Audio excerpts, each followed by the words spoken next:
So here's a fun fact for you. A few years ago, there was a research company and they looked at the last 20 years of historical data for the S&P 500. That is the 500 largest companies in the United States. And they found that during this 20-year period, the S&P 500 increased by about 10% per year. So if you had invested your money, it would have grown at roughly 10% per year. But then they looked at the individual investors that were actually investing in this product, and they found that the overwhelming majority of investors that had invested in the S&P 500 during this time only averaged slightly over 5% per year return. Almost half of the return. So how does that happen? How is it possible that somebody invests in a product and they only get half of the returns of what they should have? Hey everyone, welcome back. My name is Ben and this channel is dedicated to all things personal finance related, helping you earn more, spend less, and invest the difference. And today we're going to be talking about the stock market and why you are not achieving the kind of results that you're after. So when you're making an investment decision, there's basically two components that go into it. There's going to be the logical side of it, where you're going to analyze the numbers and calculate everything out, look at the PE ratio and all that stuff. And then there's going to be the emotional side of it.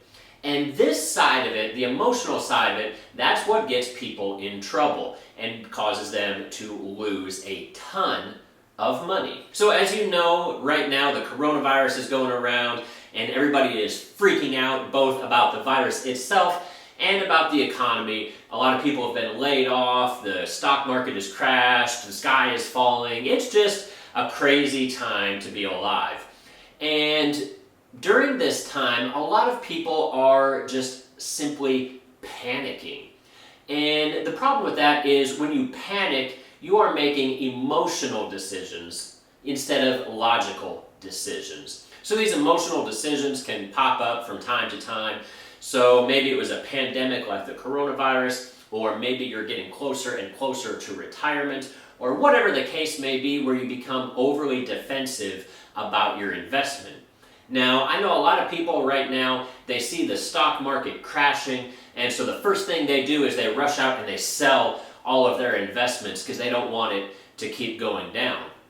And that's a problem, and that's how people end up getting only a 5% per year return in the S&P 500 as opposed to a 10% return. Once you start making those emotional decisions, that's going to be a problem for you. Now there's a whole section of finance that's dedicated to this. It's called behavioral finance, and they use terms like overconfidence and recency bias a lot. So what does that mean for us realistically? Well, with recency bias, that is essentially the mindset that whatever has happened recently will continue to happen in the foreseeable future. So if the stock market is going up and people are making a lot of money, the natural tendency is to want to get in on that action. Everybody else is making money, so you want to make money too. It's sort of the fear of missing out. Everybody else is doing fantastic, so you want to do fantastic as well. So the stock market has been climbing the last few months, and so you want to get in on it too. But the problem is, in that situation, that is assuming that the stock market will continue to go up even more in the future, and that's not always the case. In fact, the stock market goes through ebbs and flows. It goes up and it goes down and everywhere in between. Now we all know the old adage of buy low, sell high. But when the stock market has been going up for the last few months and we now decide that this is a good time for us to get in on the action, we are then buying at an all-time high. Now, that's fine and dandy if the stock market continues to go up, but what if it doesn't? What if it actually starts to go back down again? So now you have not only bought at a really high price, but as soon as the market starts to go down, people start panicking and they start selling. So now you're in a situation where you've bought high and sold at a low price, effectively losing money. So what can you do then to help prevent this from happening to you? Well, in a case like this, the best thing to do, honestly, is nothing. As boring as that sounds, the best action that you can take when it comes to a financial investment is to buy something and then leave it alone. Regardless if it goes up or down or anywhere in between, let it be. Now, Warren Buffett is probably the most famous investor in our current day and age, and he has a quote that has become very, very famous. He says that you should be fearful when others are greedy and be greedy when others are fearful. So right now, everybody else is in panic mode and they are trying to sell. And according to Mr. Warren Buffett, the wealthiest investor on the planet, he says that since everybody else is selling, you should be the one buying. The current stock market is down roughly 30% depending on what day you're watching this video, which means that effectively you are getting a 30% discount on whatever product it is that you are trying to buy as opposed to a month or two ago.